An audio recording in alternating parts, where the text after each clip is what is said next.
Hi folks, welcome to my channel and day 29 of the 2018 Inktober drawing challenge. Today the word prompt is double, and after initially thinking of painting twin animals, I eventually came up with the idea of double images, or more specifically reflections. So I found this picture of a raccoon and his reflection in the water and decided that it would be good to practice painting more water and reflections, so set to work.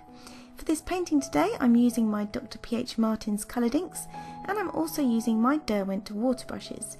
If you like this video, please give it a thumbs up, comment and subscribe to my channel, and hit the bell icon as well if you want to be notified whenever I upload a video.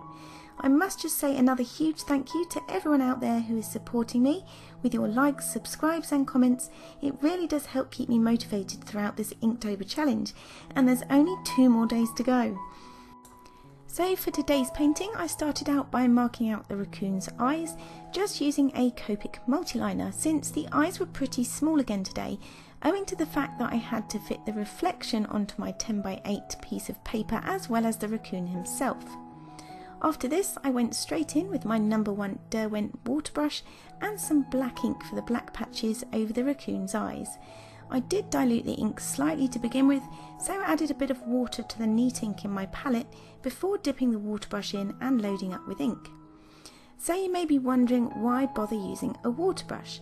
Well, I really love the pointed firm nib of the number 1 water brush, which is great for painting fur, and I like how you can get a gradual dilution of the ink as you paint, as well as having the flexibility to dilute the fast drying ink from the water reservoir or wet your paper as you go and as you need to. I still haven't added ink to the reservoir of the water brush yet though, as I think you wouldn't have as much flexibility over the tone of your ink, but I can see that it would be good for larger even washes. So let me know if that's something you've done before with these water brushes, and how you go about varying the tone if you've got just one colour in the water reservoir. I also switched to the flat number 3 water brush later on in this painting, which I found really helpful for painting in the water and the raccoon's reflection.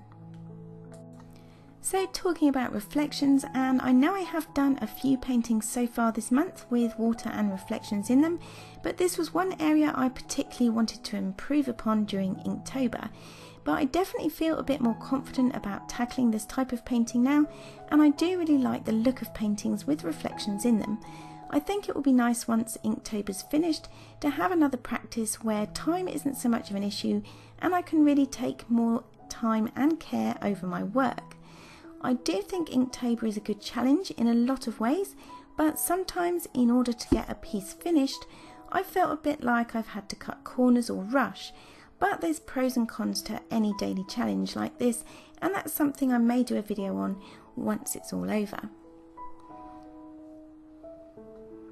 So it was about here that I switched to using the number 3 flat water brush, and did actually use the water reservoir to keep my paper wet to try and avoid any streaky lines as the ink dried and doing the larger area of the water. This flat brush was also really good for adding in darker lines to the reflection towards the end of the painting.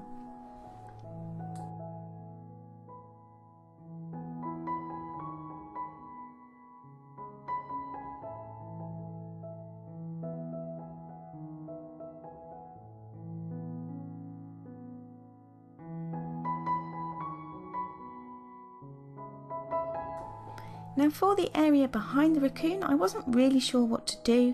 I had to do something to balance out the detail in the reflection, but I didn't want it to be too busy or time consuming, so I added a light wash of green ink in the end, added a bit of yellow ochre and a tiny bit of black, and then just added some splatters and some fine grass in a darker green, and I quite like how that added a bit of texture.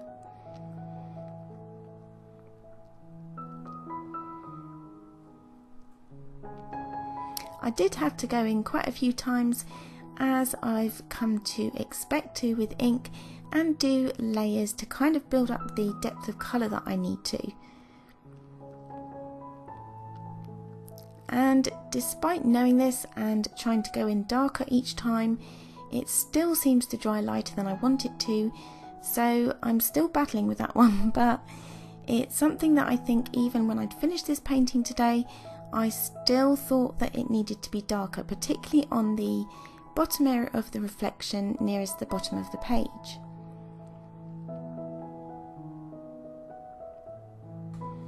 On the whole though, I was quite pleased with how this piece turned out, and I really did like the splatters at the end and how they did add just a little bit of texture. It really wasn't intentional, but they ended up looking almost like grass seeds and framed the picture quite nicely at the end.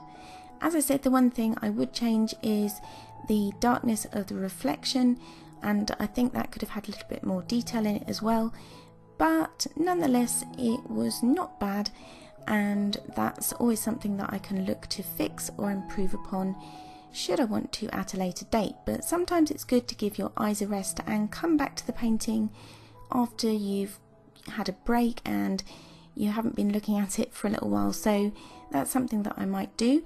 But I do like coming in with my fineliner and my white gel pen just to kind of pick out some of those fine hairs and details and make them look a bit more wispy, as sometimes the inks, even if you use a fine paintbrush, cannot give as fine a detail to those fur feathers and whiskers and that kind of thing. So that's just something that I've taken to doing at the end, and I think it just finishes it off quite nicely. But let me know what you think. Let me know if you like this video. If you do, don't forget to give it a thumbs up, comment and subscribe. And just 2 more days to go, so it looks like we're going to make it. We'll have to start thinking as well about what we're going to do afterwards. But until then, I will see you all tomorrow. Thanks for watching.